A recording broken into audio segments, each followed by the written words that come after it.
Hi all, അസ്സലാമലൈക്കും. Welcome back to Silna's kitchen. ഇന്നത്തെ recipe നല്ലൊരു വെറൈറ്റി ടേസ്റ്റി ആയിട്ടുള്ള ഒരു അടിപൊളി പലഹാരത്തിൻ്റെ റെസിപ്പിയാണ്. ബാക്കി വന്നിട്ടുള്ള ചോറും അരിപ്പൊടിയും മുട്ടയൊക്കെ ചേർത്ത് തയ്യാറാക്കിയ ഒരു വെറൈറ്റി ആയിട്ടുള്ള നല്ലൊരു ടേസ്റ്റി ആയിട്ടുള്ള ഒരു അടിപൊളി പലഹാരമാണ്. എന്തായാലും കുട്ടികൾക്കും വലിയവർക്കുമെല്ലാം ഒരുപോലെ ഇഷ്ടമാവും. അപ്പോൾ നമ്മുടെ ഈ ഒരു വീഡിയോ സ്കിപ്പ് ചെയ്യാതെ മുഴുവനായിട്ടൊന്ന് കണ്ടു നോക്കണേ. റെസിപ്പിയിലോട്ട് കിടക്കുന്നതിന് മുമ്പായി സിൽനാസ് കിച്ചൺ ചാനൽ ആദ്യമായിട്ട് കാണുന്നവരാണെങ്കിൽ പ്ലീസ് ഒന്ന് സബ്സ്ക്രൈബ് ചെയ്തേക്കണേ. ഒപ്പം തന്നെ ഈ വീഡിയോസ് നിങ്ങൾക്ക് ഇഷ്ടപ്പെടുകയാണെങ്കിൽ ഒരു ലൈക്ക് ചെയ്യാനും മറക്കരുത്. ഇനി നമുക്ക് റെസിപ്പിയിലോട്ട് കിടക്കാം. അപ്പോൾ ആദ്യം തന്നെ ഈ ഒരു പലഹാരം തയ്യാറാക്കുന്നതിന് വേണ്ടിയിട്ട് ഞാനിവിടെ ഒരു മിക്സിയുടെ ജാർ എടുത്തിട്ടുണ്ട്. ഇതിലേക്ക് 250 ml കപ്പിൻ്റെ അളവിൽ വറുത്ത അരിപ്പൊടി ഇട്ട് കൊടുക്കാം. വറുത്ത അരിപ്പൊടി തന്നെ എടുക്കാൻ വേണ്ടി നോക്കുക, എന്നാലാണ് ഈ ഒരു കറക്റ്റ് പരുവത്തിലും ടേസ്റ്റിലും കിട്ടുള്ളൂ. ഈ ഒരു കപ്പ് അരിപ്പൊടിക്ക് അനുസരിച്ചാണ് ബാക്കിയുള്ള എല്ലാ ഇൻഗ്രീഡിയൻസിൻ്റെ അളവും എടുക്കുന്നത്.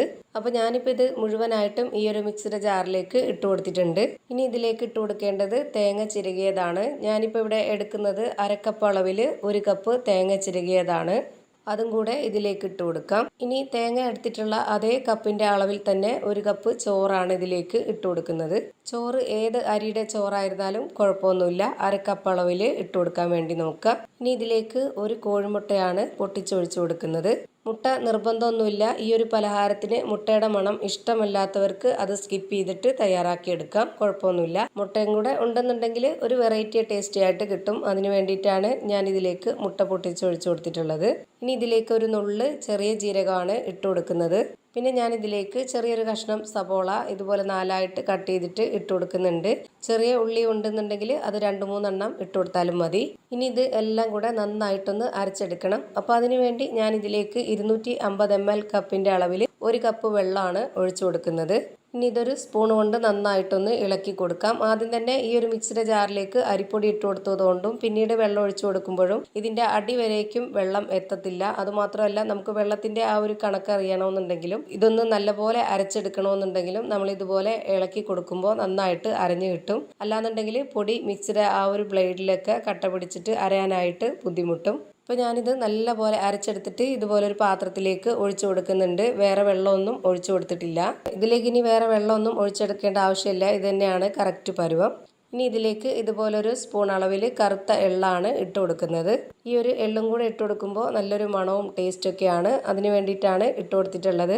പിന്നെ ഇതിലേക്ക് ആവശ്യത്തിനുള്ള ഉപ്പും കൂടെ ഇട്ട് കൊടുത്തതിന് ശേഷം ഇത് നല്ലപോലെ ഒന്ന് ഇളക്കി യോജിപ്പിച്ച് കൊടുക്കുന്നുണ്ട്.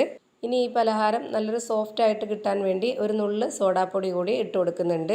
എന്നിട്ടിത് വീണ്ടും നല്ല പോലെ ഒന്ന് ഇളക്കി യോജിപ്പിച്ച് കൊടുക്കാം. ഇനി നമ്മൾ സാധാരണ കേക്കൊക്കെ ബേക്ക് ചെയ്തെടുക്കുന്ന പോലെ ബേക്ക് ചെയ്തെടുക്കുകയാണ് ചെയ്യുന്നത്. അപ്പോൾ അതിനായിട്ട് ഞാനിവിടെ കേക്കിൻ്റെ മൗൾഡിലേക്കാണ് ഒഴിച്ചു കൊടുത്തിട്ടുള്ളത്.